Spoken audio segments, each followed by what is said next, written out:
The stars above Seven were beautiful that morning. Ambassador Al of the People stood at the wide window of the planetary defense station and watched them shine. He had seen many stars in his long life. They lived for 300 years, and Al had spent most of his watching the sky. But the stars above this human colony world were special to him. They reminded him of hope. Seven was a young world. The humans had arrived here only 40 years ago when Al was already an old diplomat. He remembered the day the first human ships came to space. They were small ships, badly built, held together with hope and wire. The humans inside them were thin and tired. They had traveled for years to reach the stars. The Galactic Concord had laughed at them. The other species said humans were too young, too weak, too foolish to survive in space. They gave humanity a few decades before they destroyed themselves or were conquered by stronger powers. But Al had seen something different. He had looked into the eyes of those first human explorers and seen fire, not the fire of anger or war, the fire of determination. These creatures would not give up. They would not stop. They would keep pushing forward until they succeeded or died trying. They had taken a chance on humanity. They had welcomed them into the Concord, given them technology, taught them the ways of galactic politics. Many thought Al was foolish. Humans were too primitive, they said, too emotional, too unpredictable. Now, 40 years later, Seven was home to 12 million humans and 2 million. They lived together in great cities. They built farms and factories. They raised children who knew no difference between the two species. Seven was proof that they had been right to believe in humanity. Al smiled at the memory. His face was long and gray, with large dark eyes that had seen much joy and much sorrow. His fingers were thin and had 6 joints each. To humans, they looked strange. But the children of Seven ran to him and called him grandfather. The communication panel behind him made a soft sound. Al turned and pressed the button. "Ambassador," said a worried voice. It was captain of the Planetary Defense Force. "We have a problem." Al felt a cold weight settle in his chest. In his experience, when military officers said they had a problem, it usually meant disaster was coming. "What is it, Captain?" "Our deep space sensors have detected a fleet coming out of hyperspace. 63 ships, Ambassador. They are." The cold weight became ice. Al gripped the edge of the console and closed his eyes. The Dominion. Of all the powers in the galaxy, they were the most cruel. They had built their empire on the bones of conquered species. They took slaves, stripped worlds of resources, and killed anyone who resisted. And now they were here, at Seven. "How long until they arrive?" Al asked. 4 hours, Ambassador. They are moving fast." Al opened his eyes. "Have they made any demands?" "Yes, sir. They want us to surrender the humans, all of them. They say they have claimed humanity as a subject species. Anyone who protects them will be considered an enemy of the Dominion." For a moment, Al could not speak. They wanted the humans as slaves. They wanted them to hand over 12 million people like cattle. "What is our defense capability?" he asked quietly. Captain paused. When he spoke again, his voice was heavy. "We have 4 cruisers in orbit. The humans have 8 frigates against 63 warships." He did not finish the sentence. He did not need to. "I understand," said Al. "Contact commander of the human fleet. Tell her I wish to speak with her immediately. And Captain." "Yes, Ambassador." "Begin evacuation procedures. Get as many civilians as possible onto transport ships. We may not be able to save everyone, but we will save as many as we can." "Yes, sir." The communication ended. Al stood alone in the quiet room and looked out at the stars. Somewhere out there, death was coming, and there was very little he could do to stop it. Commander Lyra was 42 years old. She had dark skin, short gray hair, and eyes that had seen too much war. She had been born on Earth, in a small town in Nigeria that no longer existed. A flood had taken it when she was 10. She had lost her parents, her home, everything she knew. The United Earth Navy had saved her. They had given her food, shelter, education, purpose. She had worked hard, risen through the ranks, and now commanded the frigate UEN Defiance. It was not a large ship. It was not a powerful ship, but it was hers, and she loved it like a living thing.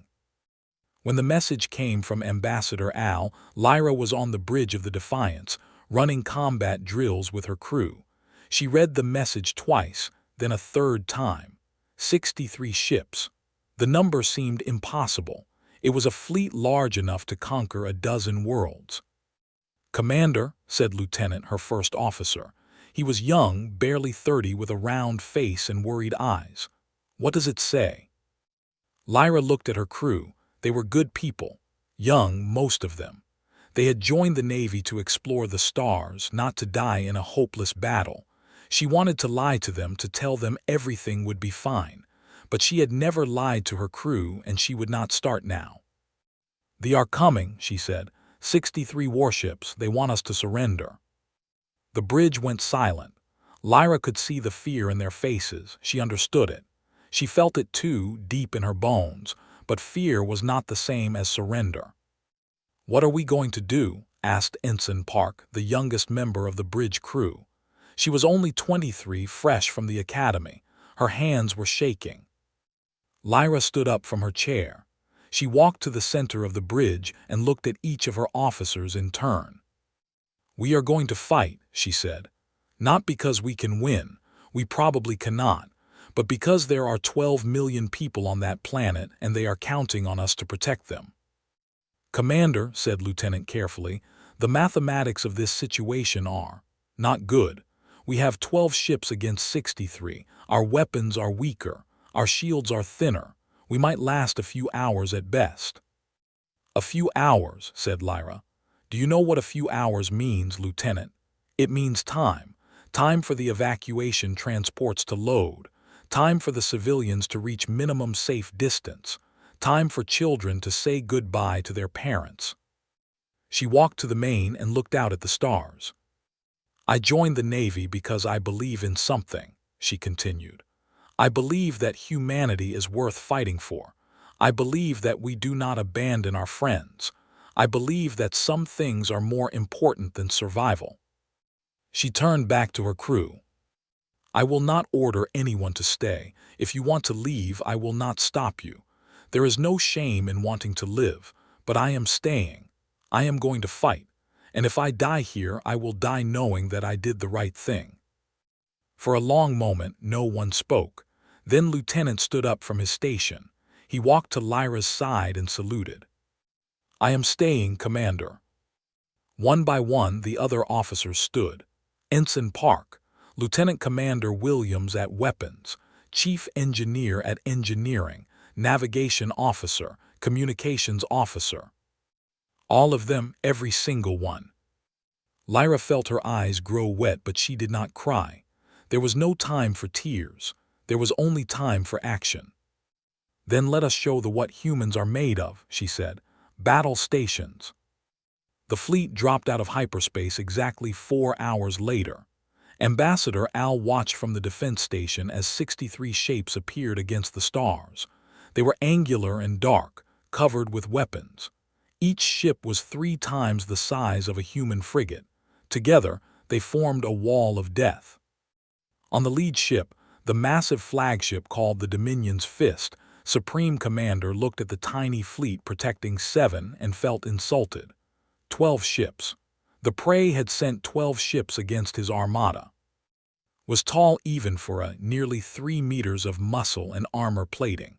His people had evolved on a harsh world where only the strongest survived. They had clawed their way to the stars and had never stopped fighting.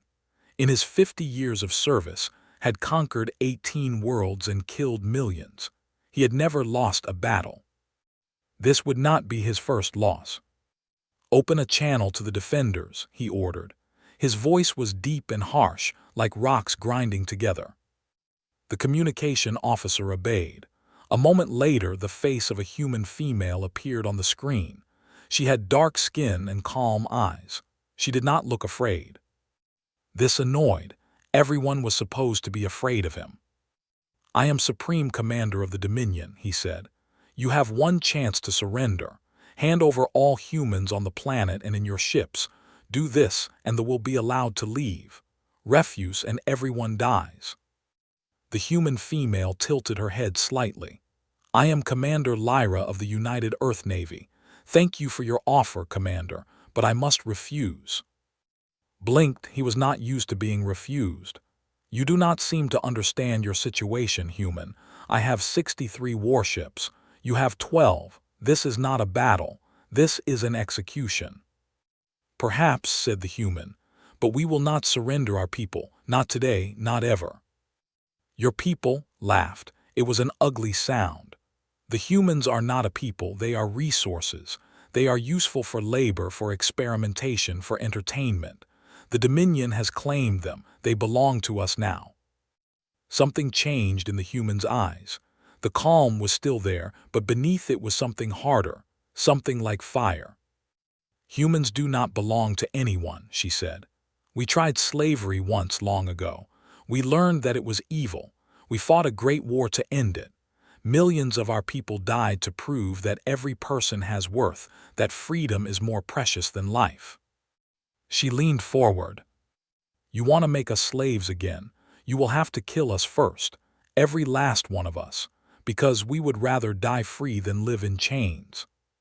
Stared at her. In all his years of conquest, he had never heard anything like this. Every species he had faced had eventually submitted. The strong dominated the weak. That was the natural order.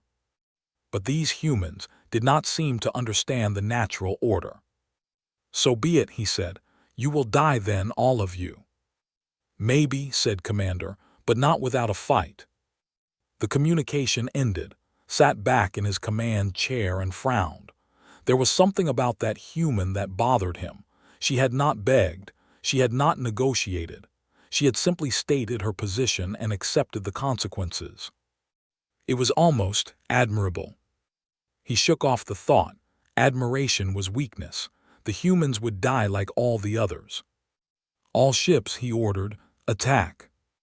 The battle began with fire.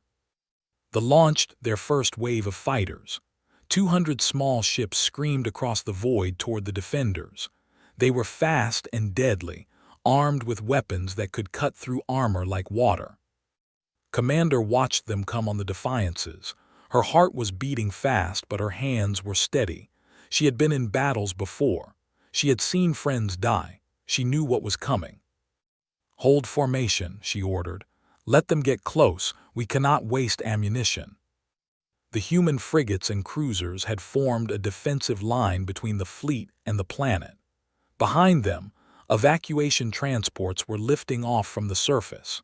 Thousands of people were cramming into ships, trying to escape before the bombardment began. The first fighters reached weapons range. They opened fire, and the void lit up with green energy beams. "Return fire," shouted. The Defiance's weapons roared to life. Red streaks of light shot out toward the enemy fighters. The other ships joined in. For a moment, space became a storm of color and death. The first fighter exploded, then another, and another. The humans were fighting back hard. But there were too many. For every fighter they destroyed, 10 more took its place. The green energy beams slammed into the defense fleet, burning through shields and armor. The cruiser Starlight took a direct hit to its engine section. Fire bloomed in the darkness. The ship began to spin, out of control. "Starlight is down," reported Lieutenant. "They are evacuating." "Cover them," ordered. "Get between them and the fighters." The Defiance surged forward, putting itself in the line of fire. More energy beams struck the frigate's shields. The whole ship shook. "Shields at 60%, called out Chief Engineer. Gripped her chair. 60% already. The battle had barely begun. On the planet below, Ambassador Al watched the fight on a dozen screens. He felt helpless. He was a diplomat, not a warrior. All he could do was watch as brave souls died to protect his world. "How many transports have launched?" he asked. 47, Ambassador," said Captain, carrying approximately 200,000 people. 200,000 out of 14 million. It was not enough. It would never be enough. Keep launching them, said Al. As fast as possible. Every life we save is a victory. Outside, the battle raged on. The human frigate Challenger took a critical hit and broke apart. 800 souls, gone in an instant. The cruiser Night Wind lost its weapon systems and had to pull back. But the defenders kept fighting. They destroyed dozens of fighters. They held the line. On the Dominion's Fist, Supreme Commander watched with growing frustration.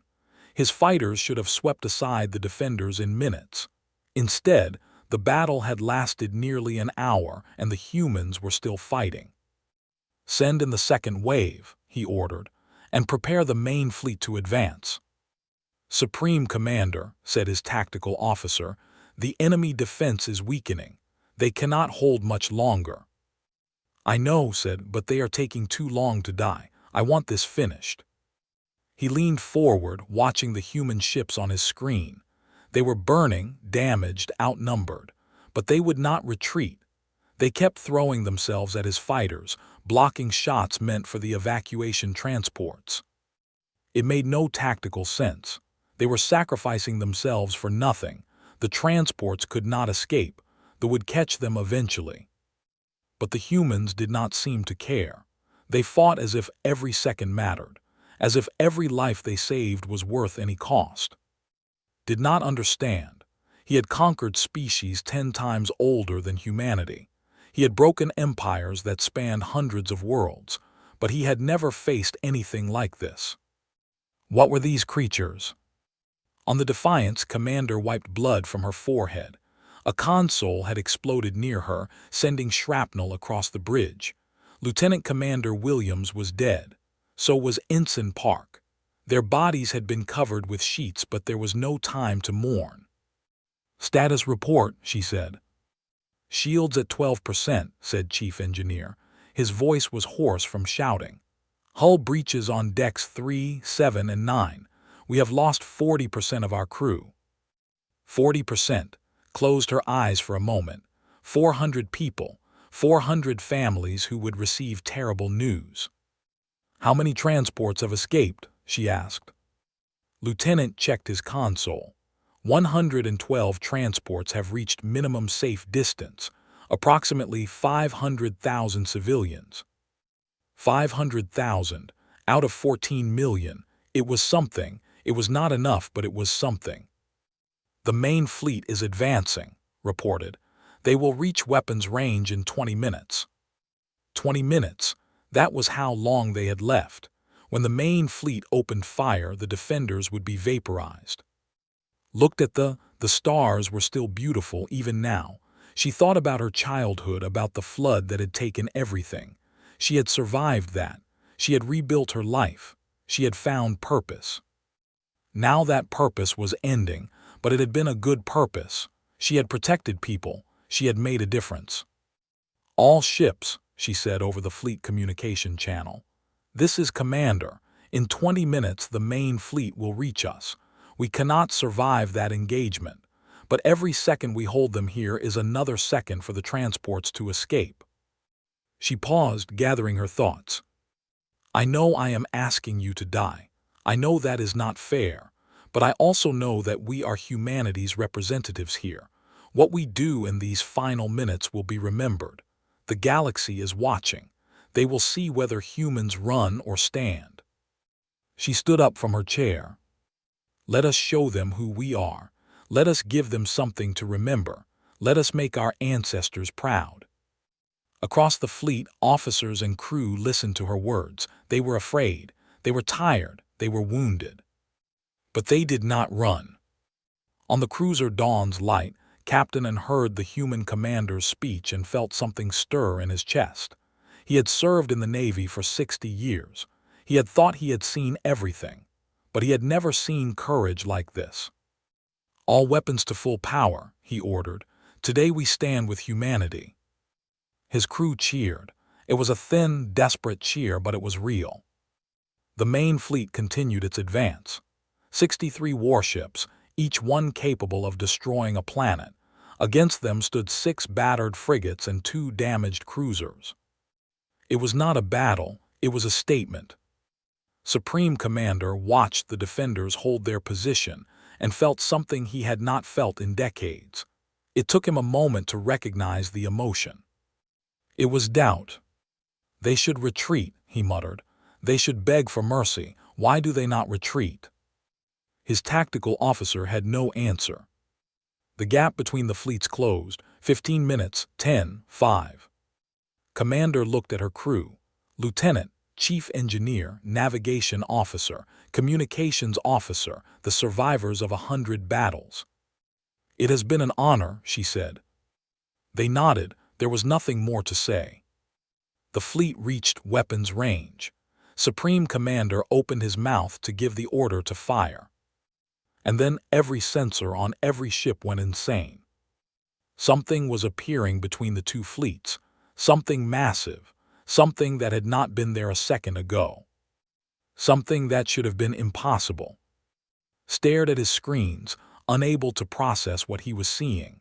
A ship larger than anything he had ever encountered, 3 kilometers long, covered with weapons arrays that his computers could not even identify. It had appeared from nowhere. It had not come through hyperspace. It had simply uncloaked. On the Defiance, Commander looked at the unknown vessel and felt her heart stop. She knew that ship. She had seen its image once, in a classified briefing that she was never supposed to remember.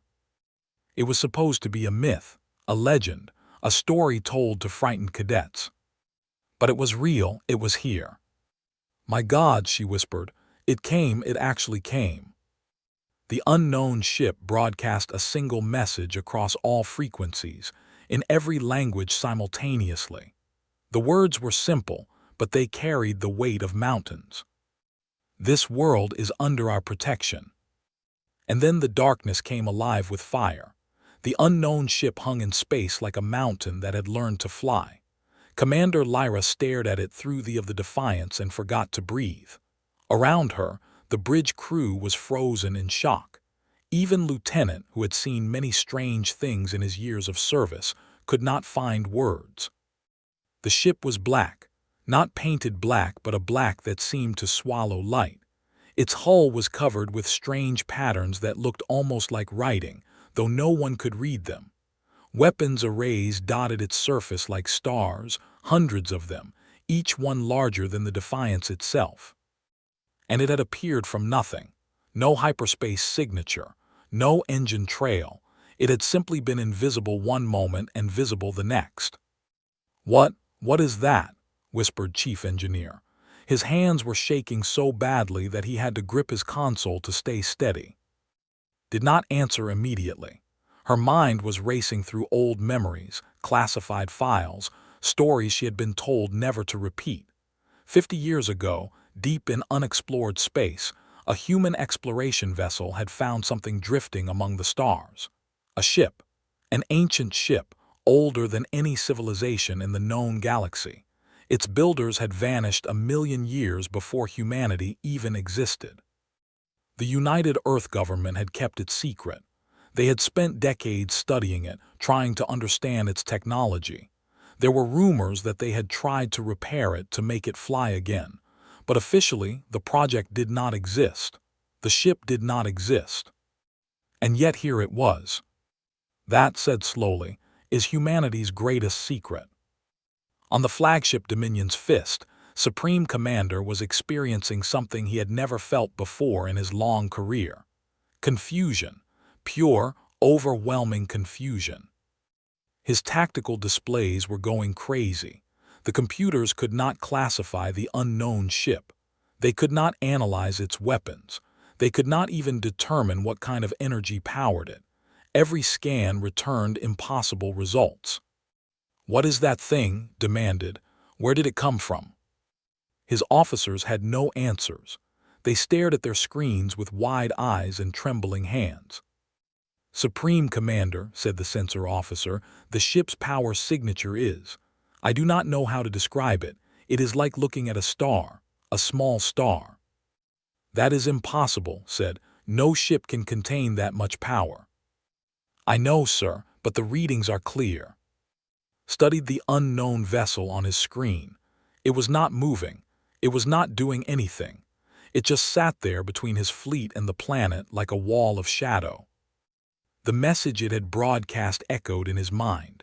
This world is under our protection.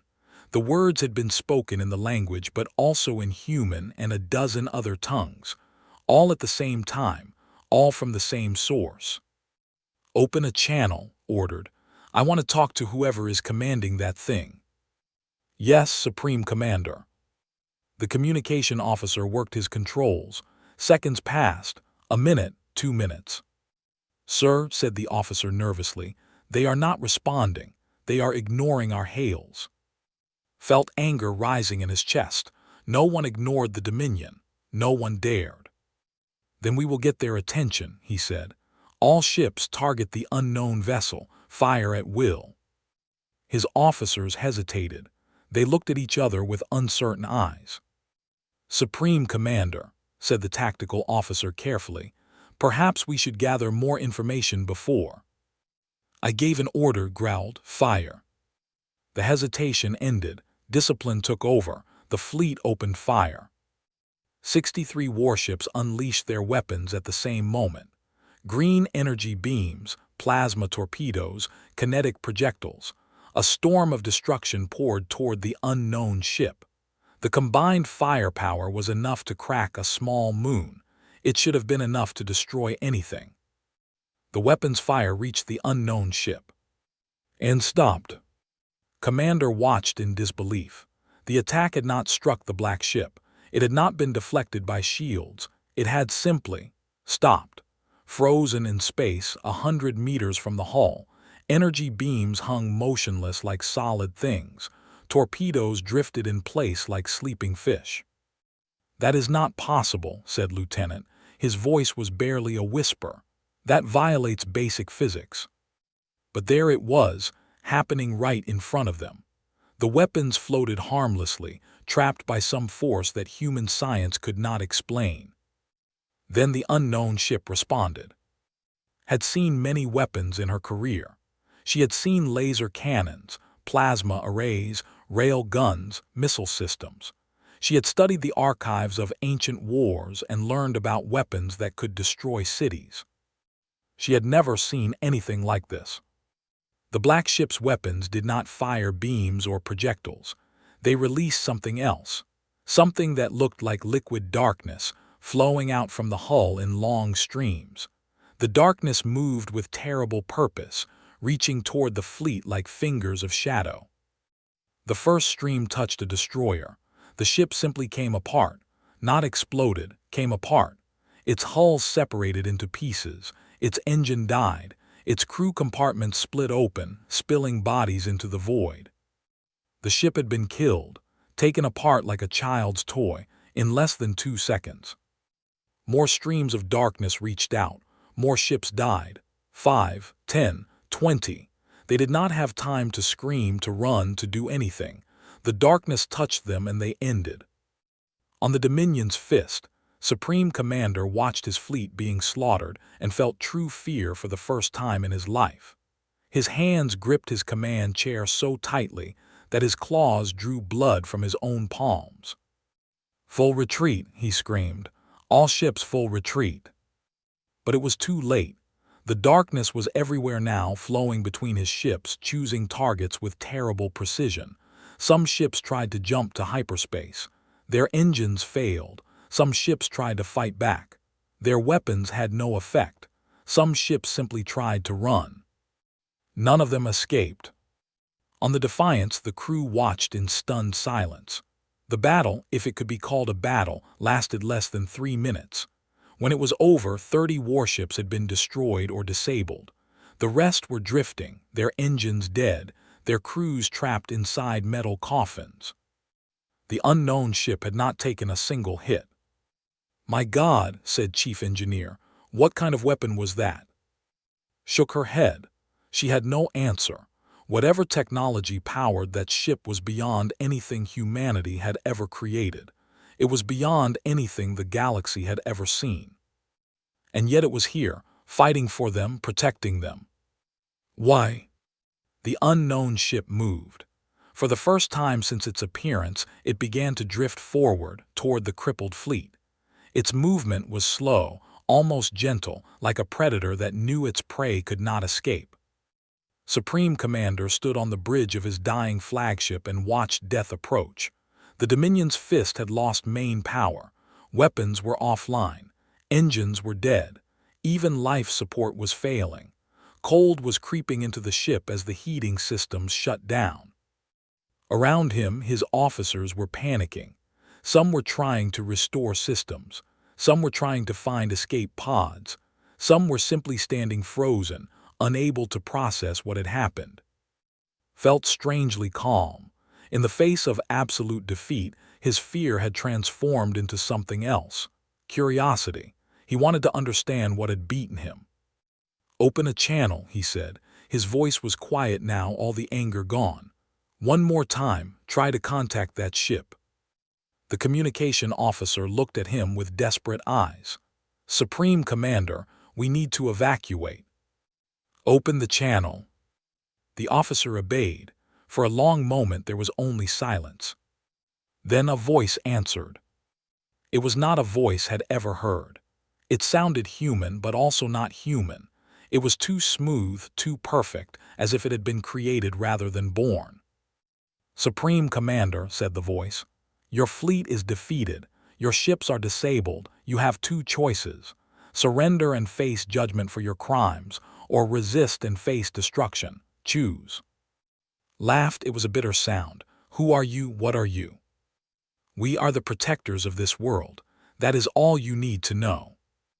The humans said, "This ship, it belongs to the humans.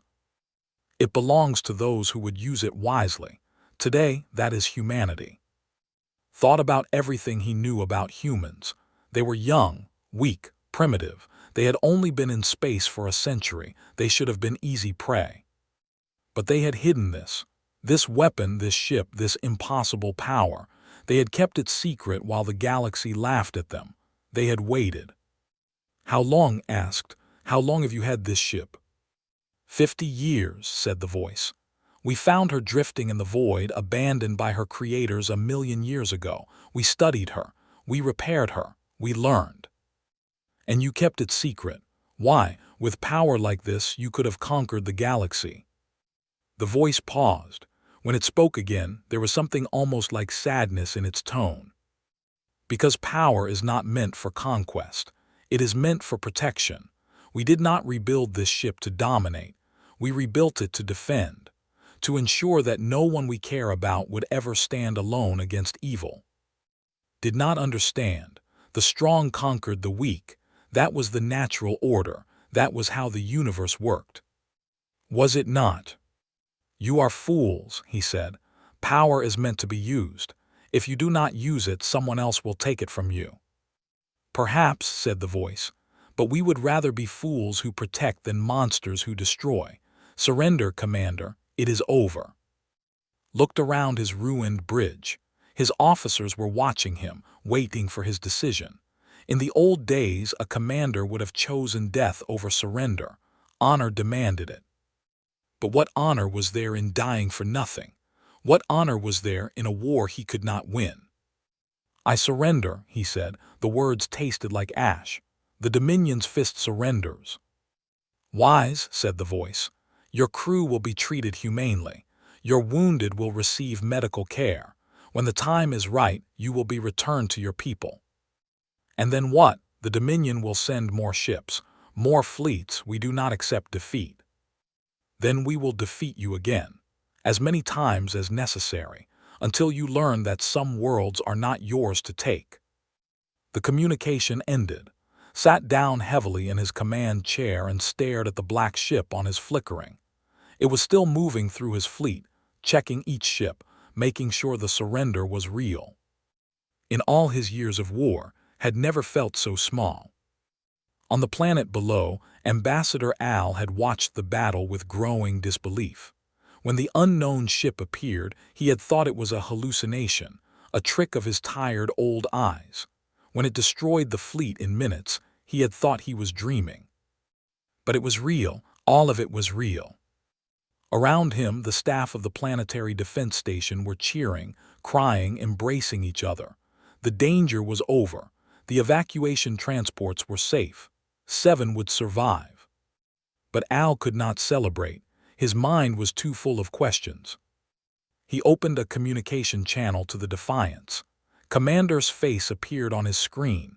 She looked exhausted, bloody, older than she had been a few hours ago, but she was alive. "Commander," said Al, "I need answers." "I know," Ambassador sighed. "I wish I had more to give you." "That ship, the one that saved us, it is human, is it not? Your people built it." Hesitated. "Not exactly. We found it. An ancient vessel abandoned for 1,000,000 years. We spent 50 years studying it, repairing it, trying to understand it. And you kept it secret, from everyone, even your allies." "Yes," met his eyes. "I am sorry, Ambassador. I know that seems like a betrayal of trust, but the decision was made long before I was born. The government believed that revealing the ship would cause panic, that the other species would see us as a threat." "They were not wrong," said Al. "If word of this spreads, there will be panic. The other powers will fear humanity. They will wonder what else you are hiding." "I know," looked tired. "I do not know what happens now. I am just a commander. These decisions are above my rank." Al studied her face. He had known humans for 40 years. He had learned to read their expressions, their emotions, their hidden thoughts, and in his face he saw something that surprised him. Shame. She was ashamed of the secret. She wished it had not been necessary. She understood that keeping this weapon hidden, even for good reasons, was a form of deception. "Commander," said Al slowly, "why did the ship come? You said it had been hidden for 50 years. Why reveal it now?" Shook her head. "I do not know. The ship. It has its own will in a way. The technology is so advanced that we still do not fully understand it. There are people on board, humans who volunteered to merge with its systems, but even they cannot fully control it. It chose to save us." "I think so. I think it sensed that we were in danger, that we needed help." She paused. "The ship was built by a species that valued protection above all else. We believe that is why it was created, to defend, to save. When we repaired it, we tried to honor that purpose." Al thought about this. A weapon of unimaginable power, built for protection rather than conquest. 1,000,000 years old, passed down to humanity, sleeping until it was needed. There was something beautiful about it, something hopeful. "Your people are strange, Commander," he said. "Any other species would have used this power to dominate, to build an empire, to take what they wanted." "I know," said, "but that is not who we are, or at least not who we want to be. Humanity has done terrible things in our history. We have conquered and enslaved and destroyed. But we have also learned from our mistakes. We have grown." She gestured toward the distant shape of the unknown ship. "That vessel represents the best of us, the hope that power can be used wisely, that strength can serve justice instead of greed. Maybe we are naive, maybe we are fools, but I would rather be a fool who tries to do good than a monster who succeeds at doing evil." Al was silent for a long moment. Then slowly, he smiled. It was the first time he had smiled since the fleet appeared. "My people took a chance on humanity 40 years ago," he said. "Many thought we were fools. They said you were too young, too primitive, too emotional. And now I think we were wiser than we knew." Al bowed his head, a gesture of deep respect and culture. "You have saved my world today, Commander. You have saved millions of lives. Whatever secrets you have kept, whatever lies were told, that fact remains. Humanity came for us when no one else would." His eyes grew bright. "Thank you, Ambassador." "No, Commander, thank you. And thank whoever is commanding that magnificent ship. 7 will never forget this day." In orbit above the planet, the unknown ship completed its survey of the fleet. Every enemy vessel had been disabled. Every threat had been neutralized. The crew of the black ship, such as they were, began the work of securing prisoners and tending to wounded. The crew was strange. They had once been human, ordinary men and women who had volunteered for an extraordinary mission, but decades of connection to the ancient ship had changed them. Their minds had merged with its systems. Their bodies had been altered by its technology. They were still human in spirit, but they were something more than human in form. In the heart of the ship, in a chamber that glowed with soft blue light, a figure sat alone. She had been human once, a young scientist named who had been part of the original team that discovered the ship. Now she was the closest thing the vessel had to a captain, though that word did not quite fit. Could feel the ship around her like an extension of her own body. She could sense every system, every weapon, every crew member. She could hear the thoughts of her brothers and sisters who had joined with the ship, a choir of minds working in harmony. And she could feel something else, something that had no name but which she thought of as the ship's soul, the echo of its original creators, the beings who had built it 1,000,000 years ago. They were gone now, vanished into the darkness of time, but their purpose remained. Protect, defend, save. Had watched the battle from inside the ship's consciousness. She had felt its weapons fire, felt the destruction of enemy vessels like a thunderstorm passing through her nerves. She had also felt its restraint. The ship could have destroyed the entire fleet in seconds. It had chosen instead to disable, to capture, to minimize death. Because that was the purpose. Not destruction but protection, not revenge but justice. "Well done," she whispered to the ship, or perhaps to herself. It was hard to tell the difference anymore. "You did well." The ship hummed in response. It was satisfied. It had fulfilled its purpose. It had protected the innocent. But knew this was only the beginning. Word of today's battle would spread across the galaxy. They would tell their masters. The other powers would hear. Everyone would learn that humanity had a weapon unlike any other. Some would be afraid. Some would be angry. Some would want to take the ship for themselves. The peace that Seven had won today would be tested many times in the days to come. But that was tomorrow's problem. Today, there was only victory. Today, there was only the knowledge that 12 million people were safe, that the evacuation transports were returning, that families separated by fear were being reunited. Closed her eyes and let herself feel the joy rising from the planet below. Children laughing, parents weeping with relief, strangers embracing in the streets. This was why the ship existed. This was why she had given up her humanity to become something else.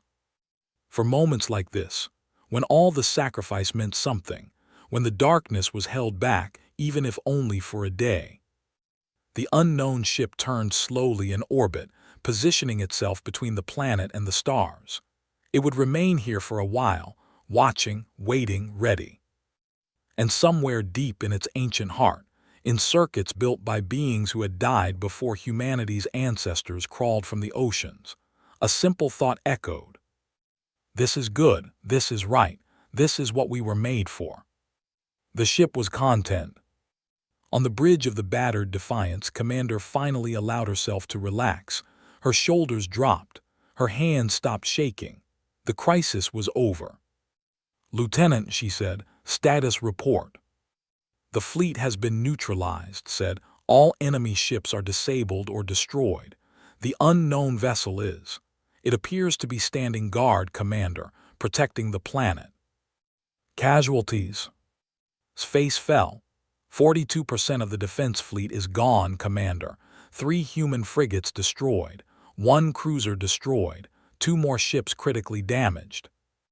"And the evacuation transports?" "All safe. Not 1 transport was lost." Nodded slowly. So many dead, so many families destroyed, but the civilians had survived. The mission had succeeded. Was it worth the cost? She looked at the massive shape of the unknown ship silhouetted against the stars. That ship had saved them. Without it, everyone would be dead or enslaved. But the secret was out now. The galaxy knew humanity had this weapon, Nothing would ever be the same. Commander said, "What do we do now?" Stood up from her chair. Her legs were weak, but she forced herself to stand straight. "Now we honor our dead, we repair our ships, we help the wounded," she paused, "and we prepare for whatever comes next." "Do you think there will be trouble?" "I think trouble has already found us," Lieutenant smiled grimly.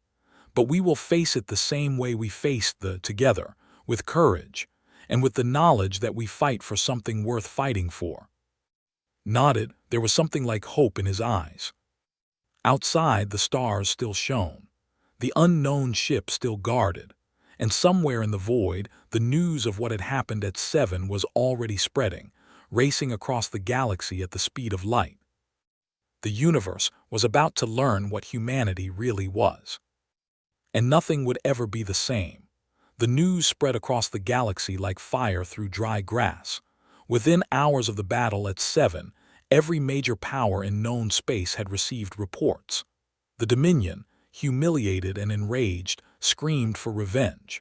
The neutral powers watched with worried eyes, and the members of the Galactic Concord gathered in emergency sessions to discuss what they had learned. Humanity had a weapon. Not just any weapon, a ship that could appear from nowhere, a ship that could stop weapons fire in mid-flight, a ship that had destroyed half of a battle fleet in less than 5 minutes. And no one had known. On the Concord of Prime, representatives from 100 species filled the great assembly hall. The building was ancient, older than some civilizations, built when the first spacefaring species had come together to form an alliance of peace. Its walls were carved with symbols of unity and cooperation. Today, those symbols seemed hollow. Ambassador Al of the stood at the speaker's platform, facing a sea of hostile faces. He had come to explain what had happened at 7. He had come to speak for humanity. He was not sure anyone would listen. "Distinguished representatives," he began, "I come before you to tell the truth about the events at 7. The truth, not rumor or speculation." "The truth," the voice came from the Ali delegation, a species of tall, four-armed beings known for their suspicion of everyone. "The truth is that humanity has been lying to us for 50 years. They have hidden a weapon of unimaginable power while pretending to be weak and harmless." A wave of angry agreement swept through the assembly. Al waited for it to subside. "Yes," he said, "humanity has kept secrets. I will not deny that, but consider the context. 50 years ago, when they found the ancient ship, humanity was the youngest species in the Concord. They were surrounded by powers that viewed them as primitive, as potential prey. Is it any wonder they kept their discovery hidden?" "That is no excuse," shouted the Ali representative. "The Concord is built on trust. We share our technology, our knowledge, our resources. That is how we maintain peace. By hiding this weapon, humanity has violated everything we stand for." More shouts of agreement. Al felt his heart sinking. The anger in the room was thick enough to cut with a blade. "I understand your anger," he said. "I felt it myself when I learned the truth. But I ask you to consider what humanity did with their secret weapon. They did not use it to conquer. They did not use it to threaten or coerce. They kept it hidden, waiting, hoping they would never need it." He paused, letting his words sink in. "And when they did need it, what did they use it for? Not attack, defense, protection. They saved 12 million innocent lives on 7.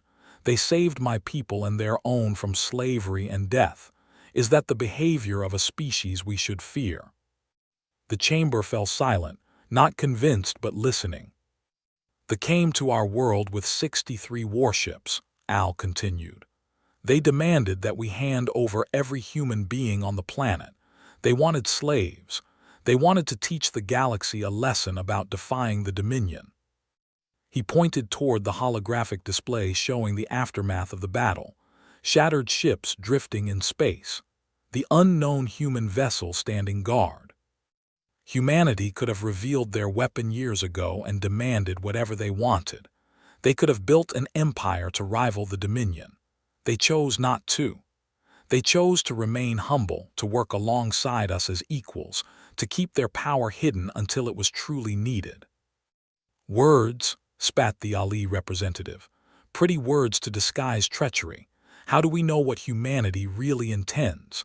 How do we know they will not turn that weapon against us tomorrow? Al opened his mouth to respond, but another voice spoke first. Because they are here to answer your questions themselves. The assembly turned toward the entrance. A group of humans had arrived, led by a woman in a formal uniform. She was tall, with silver hair and steady eyes. Her name was Admiral Sarah, commander of the United Earth Navy and the highest-ranking military officer in human space. Beside her walked Commander Lyra, still wearing the bandages from the battle, and behind them came someone else. Someone strange. She had been human once, that much was clear, but her skin had a faint blue glow. Her eyes shone with inner light. Her movements were too smooth, too perfect, like a machine pretending to be alive. Whispers rippled through the assembly.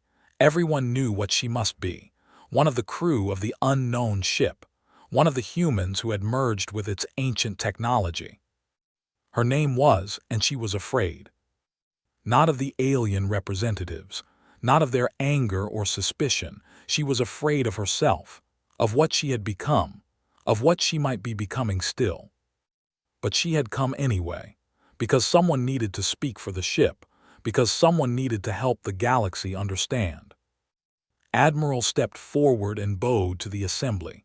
Distinguished representatives, I am Admiral Sarah of the United Earth Navy. I have come to answer your questions and address your concerns. You have much to answer for, growled a voice from the Dominion section of the chamber. A diplomat, one of the few not currently imprisoned at 7. Your secret weapon has killed thousands of our people. Your fleet attacked a peaceful colony, replied calmly. Your supreme commander demanded the enslavement of millions. The weapon defended those who could not defend themselves. That is what it was built for. Built by whom? Asked another representative, a small furry being from a species called the. If your people did not create this ship, where did it come from? Nodded to, perhaps you should answer that. Stepped forward. Her voice, when she spoke, had the same strange quality as the ship's communications. Human, but not quite human. Natural, but also artificial. The ship we call Prometheus was built approximately 1 million years ago by a species we have named the Guardians. We do not know their true name. They left no records we could read. All we know about them comes from the ship itself. She paused, gathering her thoughts. The Guardians were old, far older than any species in this chamber. They had achieved a level of technology that even now we barely understand. They could manipulate space and time. They could create weapons that physics. They could build ships that would survive for millions of years. Why would they build such a thing and then abandon it? Asked the representative. We do not know for certain, but we believe the Guardians faced some terrible threat. Something that destroyed them despite all their power. Before the end, they scattered their ships across the galaxy, hiding them, hoping that someday they would be found by species worthy of using them. And humanity believes itself worthy. The scorn in the Ali's voice was thick. No, said, we do not believe we are worthy. We are young, flawed, often foolish. We have done terrible things in our history, but we are trying to be better. We found Prometheus and we asked ourselves, what should we do with this power? She looked around the chamber, meeting the eyes of species from 100 different worlds. Some wanted to use it for conquest. Some wanted to sell it for profit. Some wanted to destroy it to ensure no one could use such dangerous technology.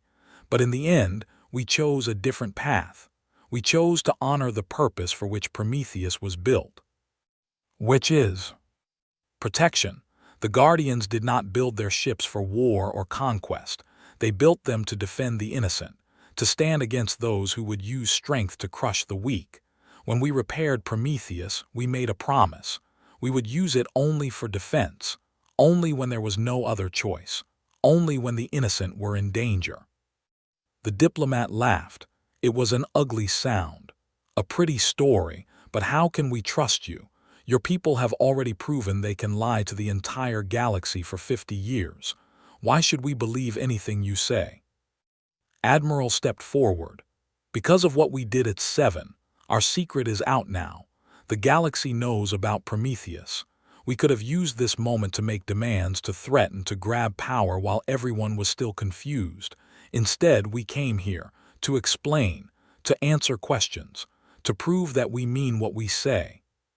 She reached into her uniform and pulled out a small device. She placed it on the speaker's platform. This is a communication beacon. It connects directly to Prometheus. From this moment forward, the Galactic Concord will be able to contact the ship at any time. If there are concerns about how the weapon is being used, you can ask. If there are disputes about our actions, you can investigate. We are opening ourselves to oversight. Murmurs rippled through the assembly. This was unexpected. A species with such power voluntarily submitting to outside authority. "Why would you do this?" asked the representative. "You have the strongest weapon in the galaxy. You do not need our permission for anything." "Because power without accountability is tyranny," said. "We have seen that in our own history. Dictators, emperors, warlords, they all started by convincing themselves that their cause was just, that they did not need to answer to anyone. We will not follow that path." She looked then back at the assembly. "Humanity is not ready to rule the galaxy. Maybe we will never be ready, but we can be partners, protectors, friends. That is what we are offering, not domination, not fear, just the promise that if you stand with us, you will never stand alone." The chamber was silent. For a long moment, no one spoke. Then Ambassador Al stepped forward. "I have known humanity for 40 years, he said. "I have watched them grow from a species of refugees to a trusted member of the conquered. I have seen their strengths and their weaknesses, their wisdom and their foolishness." He turned to face the assembly fully. "Today I learned that they have been keeping secrets. Today I learned that they have power beyond anything I imagined. And today I watched them use that power to save my world." His voice grew stronger. "I believe them. I believe that humanity does not seek conquest. I believe that they built Prometheus for protection, not war. And I believe that if we reject them now, if we push them away out of fear, we will lose the best allies the galaxy has ever known." He raised his hand in the traditional gesture of support. "I stand with humanity." For a moment, nothing happened. Then, slowly, other representatives began to raise their hands. A dozen smaller species who had watched humanity with interest for decades, even a few members of species who had been skeptical. Not everyone. The Ali kept their arms down. The representatives stormed out of the chamber. Many others watched with uncertain eyes. But it was enough. The vote would not be unanimous, but humanity would not be expelled from the conquered. The alliance would hold. Admiral bowed deeply. "Thank you, we will not betray your trust." As the assembly began to break apart into smaller discussions, found herself standing alone at the edge of the chamber. She watched the aliens and humans mingle, talking, arguing, slowly beginning to rebuild the relationships that had been shaken by today's revelations. Commander approached her. The human commander looked tired but relieved. "That went better than I expected," said. "Yes," agreed. "But this is only the beginning. They will not forget what happened, and there are others who will want Prometheus for themselves. Can they take it? Is the ship? Is it vulnerable?" Considered the question. She could feel Prometheus even now, orbiting far above, connected to her through bonds that transcended distance. The ship was old and powerful and patient. It had survived 1,000,000 years of silence. It could survive a few ambitious aliens. "No," she said, "they cannot take it, but they can cause great harm trying, and there are other dangers, other threats that may emerge now that the galaxy knows what we have." Nodded slowly. The Supreme Commander, we have him in custody. He keeps talking about the Dominion sending a larger fleet, 100 ships, 200, whatever it takes to capture Prometheus. Let them come, said. The ship will protect itself, but the cost, she trailed off. What is it? Every time Prometheus fights, it changes. It learns. It grows. And those of us who are connected to it change too. I am not the same person I was 10 years ago. I am not sure I am still entirely human. Looked at her with something like sympathy. Do you regret it, joining with the ship? Thought about the question. Did she regret it? She had given up a normal life. She would never grow old, never have children, never walk on a planet's surface without feeling the pull of the ship calling her back. She was no longer fully human. But she had saved millions of lives at 7. She had felt the joy of the refugees as they returned to their homes. She had known, in that moment, that she was exactly where she needed to be. No, she said, I do not regret it. The price is high, but the purpose is worth it. Nodded, then we keep going. Whatever comes next, we face it together. Together, agreed. Outside the assembly hall, the stars were waiting. Somewhere out there, the Dominion was licking its wounds and planning revenge. Somewhere else, other powers were making calculations, wondering if they could take Prometheus for themselves. And in the spaces between the stars, other ancient ships might be drifting, waiting to be found. The galaxy was changing. The balance of power was shifting. And humanity stood at the center of it all, holding a weapon that could protect or destroy, that could bring peace or endless war. The choice was theirs to make. And watching from orbit, patient and eternal, Prometheus waited to see what its humans would decide. 3 days after the assembly, Admiral stood in the observation room of the conquered station, looking out at the stars. She had barely slept since arriving at Prime. There had been too many meetings, too many questions, too many worried voices demanding answers she did not have. The door behind her opened. She did not turn around. Admiral, said a familiar voice. It was Captain James, her aide. The delegation is asking for another meeting. They want to discuss defense arrangements for the outer colonies. Schedule it for tomorrow morning, said. I need to think. Yes, ma'am, hesitated. Admiral, there is something else. What is it? We have received a message from Earth, from the President. Turned's face was serious, worried. What does she want? She wants you to return immediately. There is a debate in the World Council about what to do with Prometheus. Some members are saying we should destroy it. They think it is too dangerous to keep. Felt her stomach tighten. She had known this might happen. There had always been voices in Earth's government who feared the ancient ship, who thought its power was too great for humanity to control. They cannot destroy it, she said. Prometheus is not just a weapon. It is the most advanced piece of technology humanity has ever encountered, the knowledge we could gain from studying it. I know, Admiral, but the fear is real. People watched the battle footage from 7. They saw what Prometheus can do. Some of them are terrified that such power exists in human hands. Turned back to the window. She could see Prometheus in the distance, a dark shape against the stars. Even from here, it looked like something from another age, something that did not belong in their universe. Tell the President I will return as soon as possible, she said, but make it clear that I will oppose any attempt to destroy the ship. Prometheus saved 12 million lives. It is not a threat to humanity. It is our greatest hope. Yes, ma'am. Left stood alone, watching the ancient ship drift silently through the void. She thought about and the others who had merged with Prometheus. They had given up their humanity to become guardians. They had accepted a burden that no one should have to carry. And now, their own government might decide that their sacrifice had been a mistake. It was not fair, it was not right.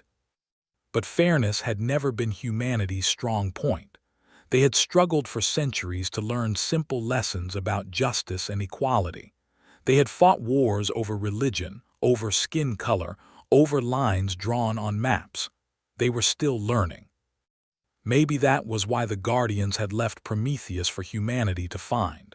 Not because humans were wise or worthy, but because they were still growing, still changing, still capable of becoming something better. Or something worse. The choice was always there, waiting to be made. Closed her eyes and made a silent promise. She would fight for Prometheus. She would fight to ensure that its power was used for protection, not destruction. She would fight to prove that humanity deserved the gift the Guardians had left behind. Because if she did not, who would? The stars offered no answers. They only watched, ancient and patient, as the young species called humanity stumbled toward its destiny. Whatever that destiny might be.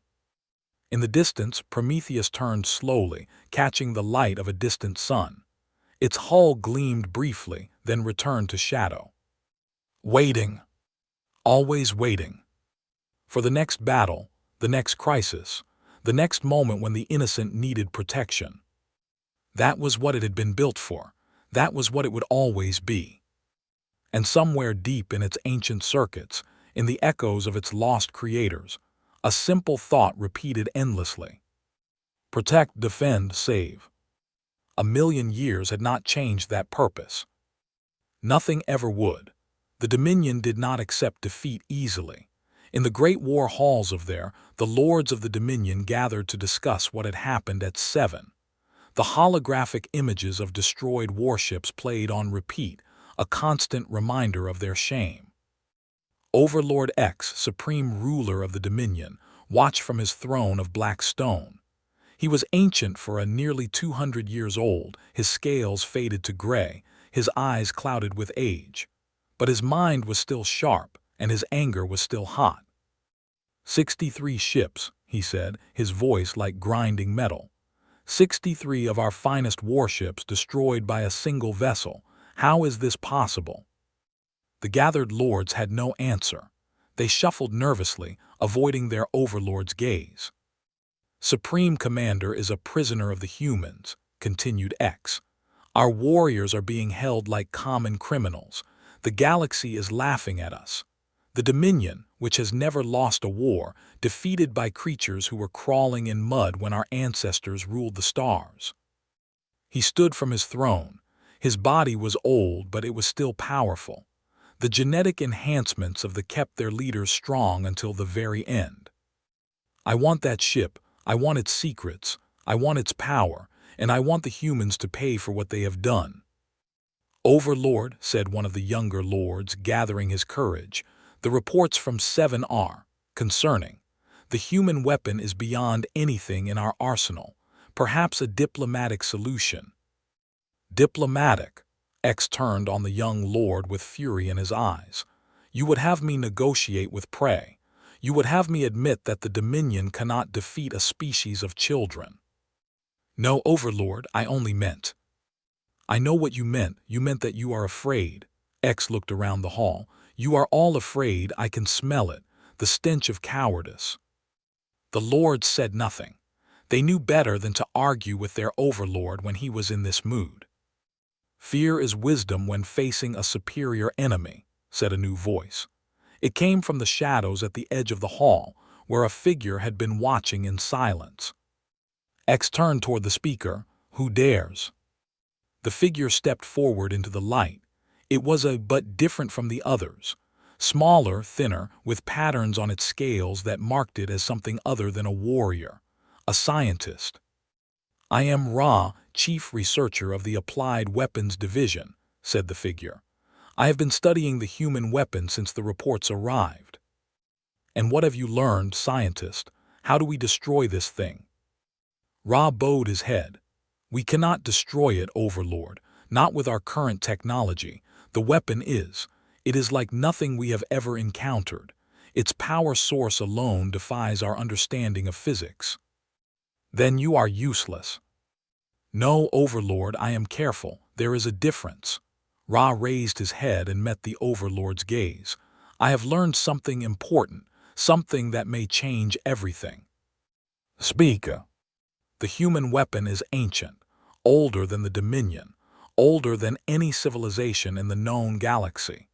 It was built by a species we have never encountered, a species that disappeared long before our ancestors achieved. So the humans did not build it, they found it, they repaired it, but they did not create the technology that powers it. Ra paused. Which means there may be other ships like it, drifting in the void, waiting to be discovered. The hall fell silent. X stared at the scientist with new interest. You are saying that we could find our own ancient weapon. I am saying it is possible. My division has been searching the archives, looking for records of unexplained objects found in deep space. There are hundreds of reports, Overlord, strange signals, unusual energy readings, ships that vanished without explanation. Any one of them could be a clue. X smiled. It was not a pleasant expression. Then find one. Find me a weapon to match the humans, and then we will have our revenge. Far from in the quiet space above 7, the refugees were returning home. Commander Lyra stood on the observation deck of the rebuilt planetary defense station and watched the transport ships descend through the atmosphere. Thousands of them, carrying millions of people back to their lives, families reunited, homes reclaimed, a world saved. It should have felt like victory, instead felt only exhaustion. The past 2 weeks had been a blur of activity, repairing ships, treating wounded, interrogating prisoners, attending meetings with conquered officials, answering endless questions about Prometheus and its capabilities. And through it all, the shadow of the ancient ship hung over everything. You look tired, said a voice beside her. Turned to find Ambassador Al approaching. The old moved slowly these days. The stress of recent events had aged him visibly. I am tired, she admitted. I have not slept properly since the battle. None of us have. Al joined her at the window. But the worst is over, I think. The civilians are returning. The Conquered has accepted humanity's explanation. The Dominion is licking its wounds. For now, but they will come back. Do not forget. No, they do not. Al was silent for a moment. I have been thinking about what happened, about Prometheus and the humans who control it. What about them? I spoke with before she returned to the ship. She told me about the Guardians, the species that built Prometheus. She said they were destroyed by some great threat, something so terrible that even their technology could not save them. Nodded. I have read the reports. We know almost nothing about what killed them. That is what concerns me. Al turned to face her. Prometheus is powerful, perhaps the most powerful weapon in the galaxy, but it was not powerful enough to save its creators. What does that tell us? The question hung in the air. Had wondered the same thing herself, in the quiet hours of the night when sleep would not come. It tells us that we should not become overconfident, she said. Prometheus is a tool, not a god. It has limits. We do not know what those limits are. And if the thing that destroyed the Guardians is still out there, if it is coming for us? Had no answer. She looked out at the stars, at the endless darkness between the points of light. The universe was vast. Humanity had explored only a tiny fraction of it. Who knew what was waiting in the unexplored regions? What ancient horrors might be sleeping, waiting to wake? If something is coming, she said finally, then we will face it. That is all we can do. Prepare as best we can and hope it is enough. Al made a sound that might have been a laugh. You humans are remarkable. You face the possibility of cosmic annihilation and your response is hope. What else is there? Despair? Surrender? Shook her head. My people have survived floods, plagues, wars, disasters of every kind. We have always found a way. Maybe we will find a way through this too. And if you do not, then at least we will have tried. That has to count for something. The old ambassador studied her face. Perhaps it does. They stood together in silence, watching the transports descend. Two species, brought together by chance and held together by choice. allies in a universe that seemed determined to destroy them. It was not much, but it was something. On Earth, the debate about Prometheus was reaching its peak. The World Council chamber was packed with representatives from every nation, every faction, every interest group with an opinion about humanity's future. They had been arguing for 3 days straight, and no resolution was in sight. President Maria Santos sat at the head of the chamber, listening to the endless speeches with growing frustration. She was a small woman, dark-haired and sharp-eyed, and she had led humanity through some of its greatest crises. But this was different. This was not a war or a disaster or a diplomatic incident. This was a question about the very nature of human power. "The ship must be destroyed," shouted representative of the European Federation. "It is too dangerous. No one should have that kind of power." "Destroying it would be a crime against science," countered representative of the Pacific Alliance. "Prometheus contains knowledge beyond anything we have ever discovered. We could learn so much." "Learn what? How to destroy ourselves faster, how to become monsters." "Enough!" President Santos' voice cut through the noise. The chamber fell silent. "We have been having this same argument for 3 days," she said. "We are going in circles. It is time to make a decision." "What decision, Madam President?" asked Representative Singh of the Indian states. "Half of us want to destroy the ship, half want to keep it. How do we resolve such a divide?" "By asking the right question." Santos stood and walked to the center of the chamber. "We are asking whether Prometheus should exist. That is the wrong question. Prometheus does exist. It has existed for 1,000,000 years. The question is not whether it should be, but what we should do with it." She looked around the chamber, meeting the eyes of representatives who had opposed her and those who had supported her. 50 years ago, we found something miraculous. A ship built by beings who lived and died before our ancestors walked upright. We could have revealed it immediately. We chose not to. We were afraid of how the galaxy would react, afraid of our own power. "And we were right to be afraid," said. "Look at what happened at 7. Thousands have died. Thousands of who were trying to enslave millions of innocent people. Thousands of who would have killed everyone on that planet if Prometheus had not stopped them." Santos' voice was hard. "I will not apologize for saving lives." "But where does it end? Today we save a colony. Tomorrow we save a planet. The day after we decide to save the galaxy from anyone who disagrees with us. Power corrupts, Madam President. Absolute power corrupts absolutely.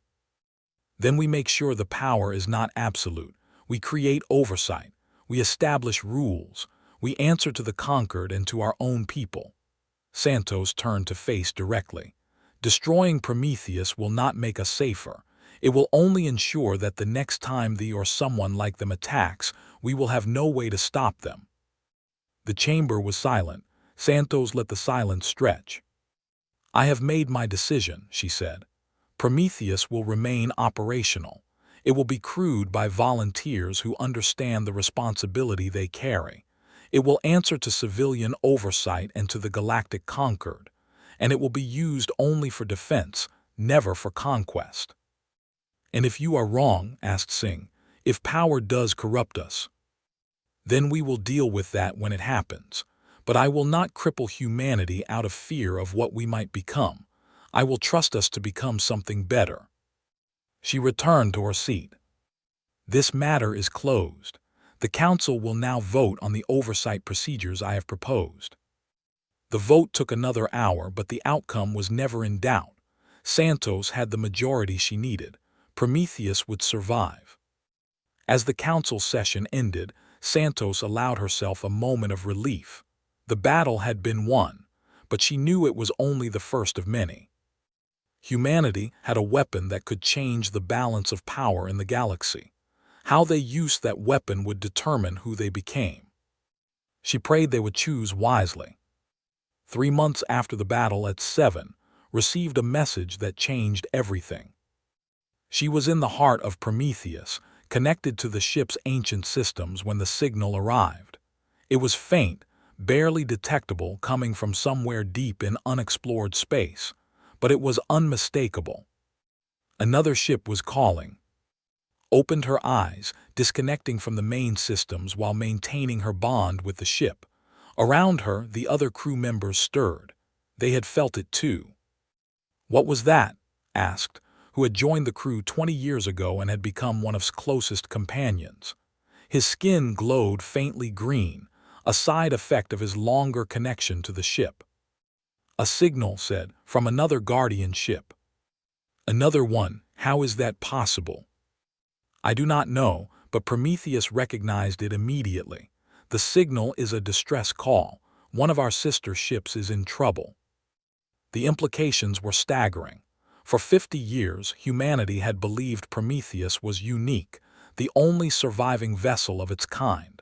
Now they knew there were others. "Where is it coming from?"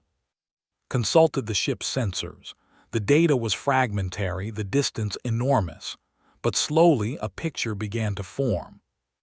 "Beyond the outer rim," she said, "past the edge of known space, the signal has been traveling for thousands of years.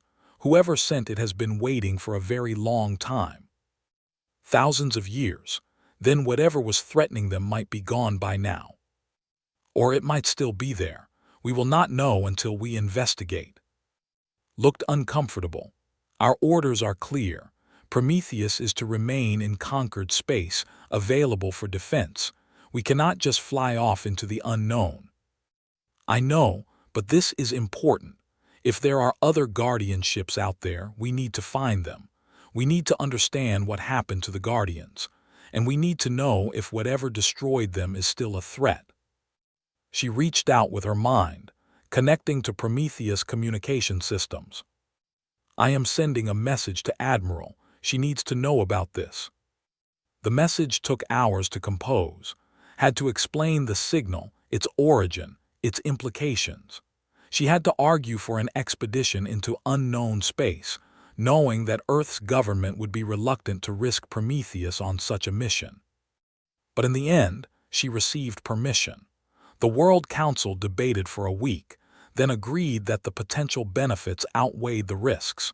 Humanity needed to understand the Guardians if they were to use their gift wisely. Prometheus would go hunting. The journey took 6 weeks. Prometheus was fast, faster than any human ship, but the distance was vast. And her crew spent the time preparing, studying the fragmentary data they had received, trying to predict what they might find. The answer, when it came, was worse than anything they had imagined. The system where the signal originated was dead. Not just empty, dead. The star at its center had been extinguished somehow, reduced to a cold cinder. The planets that had once orbited it were cracked and broken, their surfaces scorched by some unimaginable force. And floating in the darkness, surrounded by debris, was another Guardian ship. It was smaller than Prometheus, differently shaped but unmistakably of the same design. The same strange alloy, the same impossible technology, the same ancient origin. But where Prometheus was whole and functioning, this ship was a ruin. Its hull was torn open. Its systems were dark. Whatever had attacked it had been thorough. Approached carefully, using Prometheus sensors to scan the wreck. What she found made her blood run cold. The damage was recent, not millions of years old. Thousands, maybe only hundreds. Something had found the Guardian ship and destroyed it. Something powerful enough to break technology that had survived 1,000,000 years. And whatever it was, it might still be out there. Said, his voice tight with fear, "I am detecting energy signatures in the debris field. Something is moving." Focused Prometheus sensors on the location indicated. At first, she saw nothing. Then, slowly, shapes began to emerge from the darkness. Ships, dozens of them, small, fast, angular, unlike anything she had ever seen. They were not Guardian vessels, they were something else. Something that had been waiting. "All hands to battle stations," said, her voice calm despite her racing heart. "We have company." The strange ships began to move, spreading out, surrounding Prometheus. They did not attack immediately. They seemed to be studying the ancient vessel, analyzing it, planning. Then one of them transmitted a message. Did not understand the words. The language was alien, unlike anything in Prometheus' database, but the tone was clear. A warning, a threat. They are telling us to leave, said. They are saying this space belongs to them. Who are they? I do not know, but they killed a guardian ship. They extinguished a star.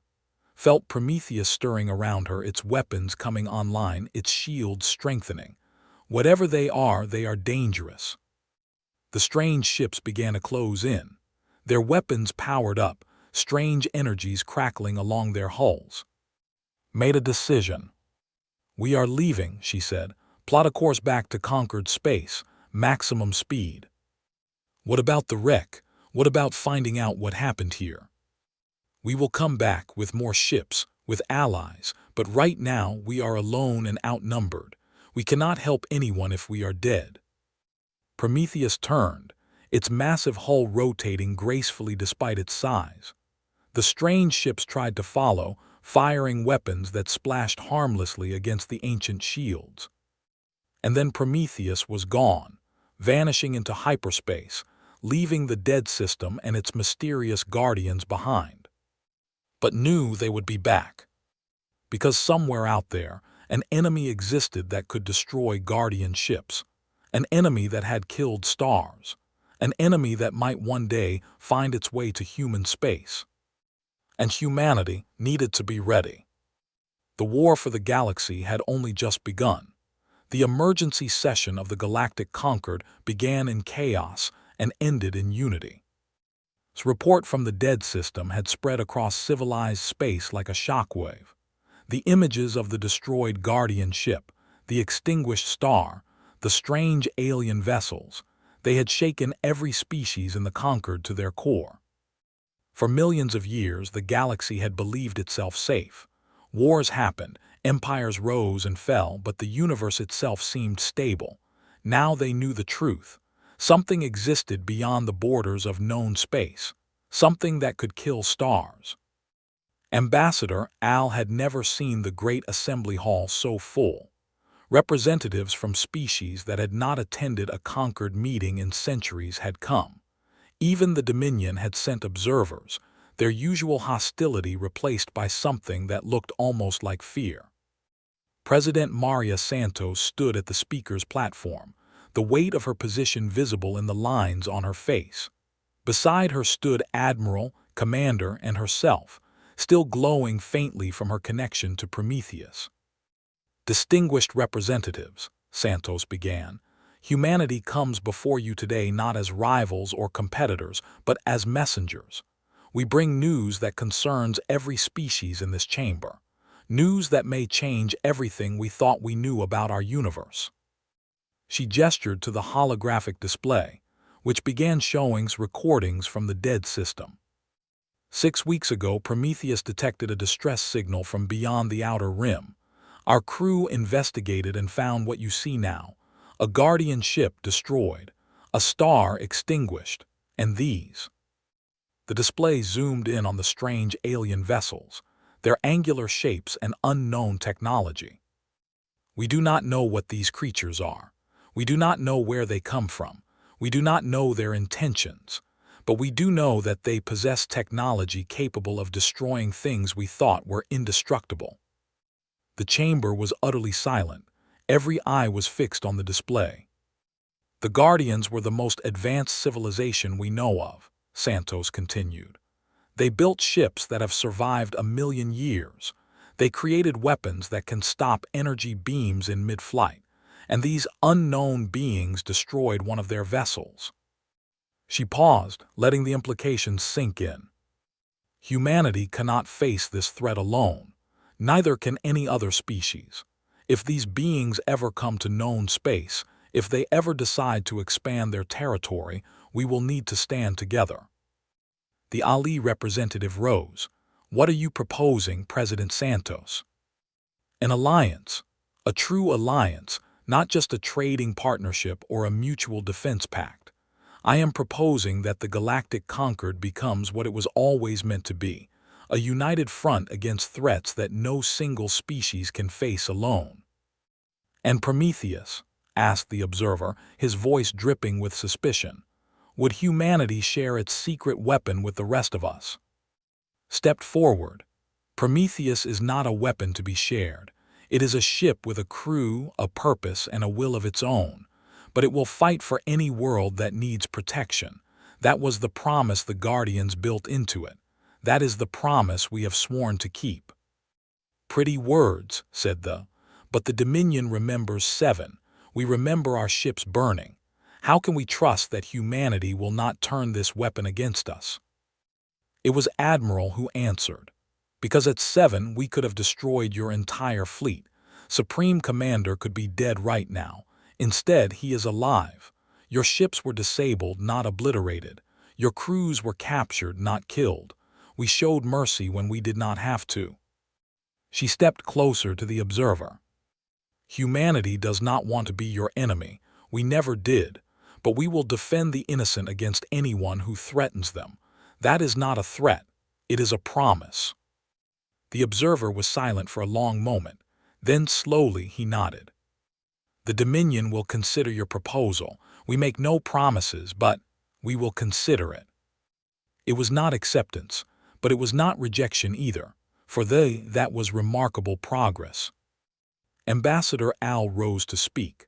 My friends, I have lived for 300 years. I have seen wars, plagues, disasters of every kind. I have watched species rise and fall, empires crumble into dust. And in all that time, I have never seen anything that truly united the galaxy. He gestured toward the human delegation. Perhaps this is the moment. Perhaps the threat beyond our borders is the catalyst we needed. Perhaps humanity, with their ancient weapon and their stubborn hope, can show us how to become something greater than we are. He raised his hand in the traditional gesture of support. The stand with humanity. We will join this alliance. We will fight beside our friends against whatever darkness is coming. Other hands began to rise.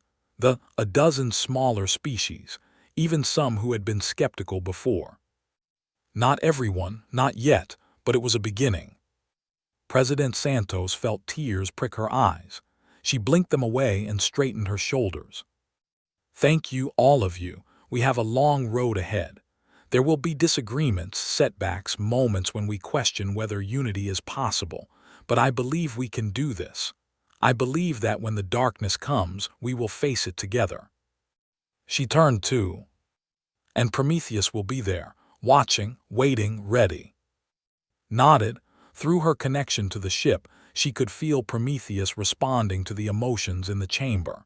The ancient vessel was pleased. This was what the Guardians had hoped for. This was why they had scattered their ships across the galaxy.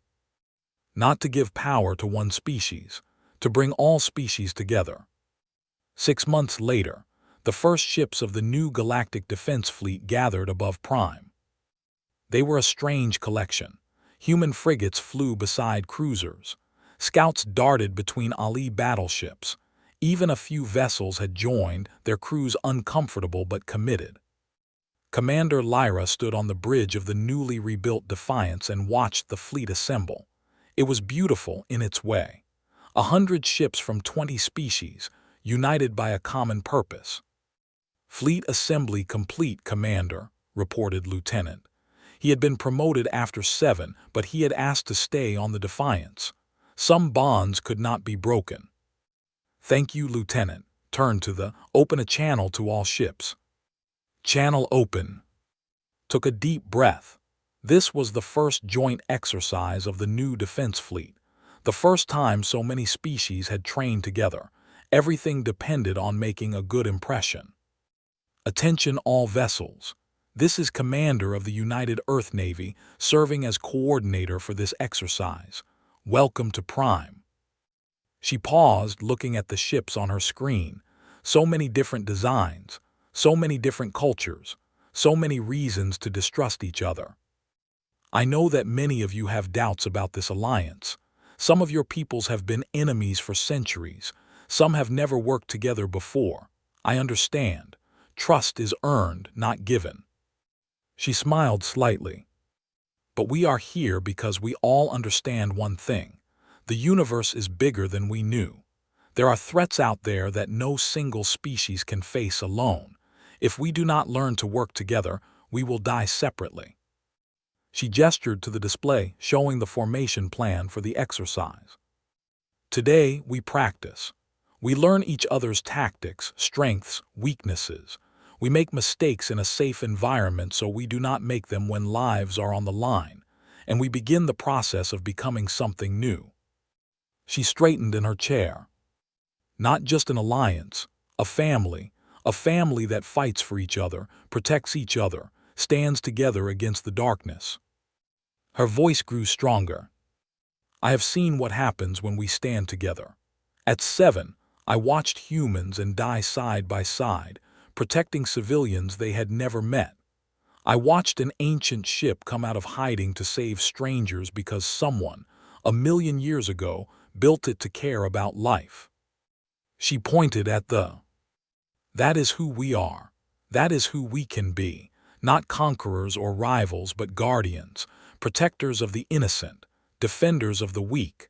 The galaxy has been waiting 1,000,000 years for someone to step up. Let us be the ones who answer that call." The channel crackled with responses, acknowledgments in a dozen languages, words of agreement, even a few sounds that might have been cheers. It was not perfect. There would be arguments, misunderstandings, moments when old hatreds flared up, but it was real. It was happening. Humanity had given the galaxy something it had never had before. Hope, in the heart of Prometheus, dreamed. She was not asleep exactly. The crew of the ancient ship did not sleep as humans once did, but they entered states of deep connection with the ship's systems, processing information, sharing memories, maintaining the bond that kept them and Prometheus alive. In these moments, sometimes saw things, echoes of the past, glimpses of the future, the accumulated wisdom of 1,000,000 years filtering through her mind like light through water. Tonight she saw the Guardians. They appeared to her as shapes of light, tall and graceful, moving through spaces that human eyes could not comprehend. They were building something. No, many things. Ships like Prometheus, scattered across a workshop that spanned light years. Understood. This was a memory, the ship's memory, a record of its creation preserved in circuits that had outlasted civilizations. The Guardians were preparing for something. Their movements were urgent, their lights flickering with worry. They knew the darkness was coming. They knew they could not stop it. So they were leaving a legacy. Each ship they built carried a piece of their knowledge, their values, their hope. Each ship was a seed, planted in the void, waiting to bloom when the time was right.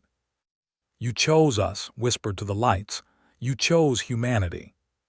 The Guardians did not respond. They could not. They had been gone for 1,000,000 years, but felt something, a warmth, an approval. "Yes," it seemed to say, "we chose you, not because you are perfect, not because you are wise, but because you are still growing, still learning, still capable of becoming something beautiful." "We will try," promised. "We will try to be worthy." The vision faded, opened her eyes to the familiar blue glow of Prometheus' heart. Around her the other crew members were stirring. They had shared the vision, felt its weight. They understood what it meant. "The Guardians are counting on us," said quietly. "Yes," rose and walked to the viewing port. Outside, she could see the fleet assembling, ships from a dozen species preparing to train together. "They gave us this ship because they believed we could carry on their work. They believed that when the darkness came, we would be ready." Will we? Thought about everything that had happened, the battle at 7, the discovery of the dead system, the alliance forming below, the threats that still lurked beyond known space. "I do not know," she admitted, "but we will try. That is all anyone can do, try and hope and never give up." She placed her hand on the cool metal of the ship's hull. Prometheus. The ship hummed in response. Not words exactly, but meaning, understanding. I know you chose to reveal yourself at 7. I know you could have stayed hidden. Why did you come? The answer came not in words but in feelings, images, impressions. The evacuation transports, filled with terrified civilians. The human and ships outnumbered and refusing to retreat. Commander's voice, promising to protect the innocent no matter the cost. And beneath it all something deeper, a recognition, a memory. The Guardians had built Prometheus to protect those who could not protect themselves. They had programmed into it a drive, a purpose that could not be. When innocents were in danger, when courage was displayed in the face of impossible odds, Prometheus would respond. It had no choice, it was what the ship was. Smiled, you are a good ship, the Guardians would be proud. Prometheus hummed again, pleased, content. Outside, the fleet was beginning its exercise. Ships moved in formation, practicing maneuvers that might one day save lives. Humans and Ali working together, learning to trust each other. It was not the end of the story. It was barely the beginning. The darkness was still out there, beyond the borders of known space. The beings who had killed the Guardian ship were still waiting, their intentions unknown. And the galaxy was full of other threats, other challenges, other moments when someone would have to stand up and say, no more. But for now there was this, a fleet united by purpose, a ship that embodied hope, and a species that had found the courage to share its greatest secret, not for power but for protection. Humanity had been tested at 7, they had been found worthy. Whatever came next, they would face it together. 1 year after the battle, Commander returned to 7 for a ceremony she had been dreading. A memorial had been built on the outskirts of the capital city, a wall of polished black stone, carved with the names of everyone who had died in the defense of the planet. Human names. Names. The crew of the Challenger and the Night Wind and a dozen other ships that had sacrificed everything to buy time for the evacuation. Walked along the wall, her fingers tracing the letters. She knew some of these people. She had served with them, laughed with them, mourned them when they fell. Lieutenant Commander Williams, who had always told bad jokes at staff meetings. Ensign Park, who had been so young, so eager to prove herself. Captain and of the cruiser Dawn's Light, who had his crew even as his ship burned around him. Heroes, all of them, gone now but not forgotten. Ambassador Al joined her at the wall. He moved slowly, leaning on a cane, his great age finally catching up with him. I remember when this was empty land, he said. Before the colony, before the humans came, it was just grass and sky. And now it is sacred ground. Al looked at the names carved in stone. My people believe that when someone dies protecting others, their spirit joins the stars. They become guardians themselves, watching over those they saved. Smiled sadly. I like that idea. So do I. Al was quiet for a moment.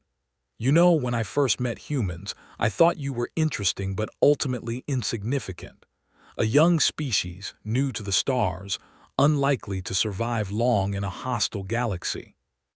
And now I think you might be the most important thing that has happened to the galaxy in 1,000,000 years. He turned to face her, not because of Prometheus, not because of your weapons or your technology, because of who you are. Who are we? Stubborn, foolish, emotional, unable to accept that some fights cannot be won, Al smiled, and absolutely, utterly unwilling to give up on anything, ever. He gestured toward the wall. These people died because they believed that protecting the innocent was more important than their own lives. That is not common, Commander. That is rare and precious and beautiful. And it is the reason I still have hope. Felt tears threatening again. She blinked them back. We could not have done it without you, without the taking a chance on us, without the Alliance giving us a place in the galaxy. True, but you have repaid that chance 1,000-fold. Al placed his thin hand on her shoulder. Whatever comes next, whatever darkness approaches, I am glad that humanity is on our side. They stood together at the memorial as the sun set over Seven.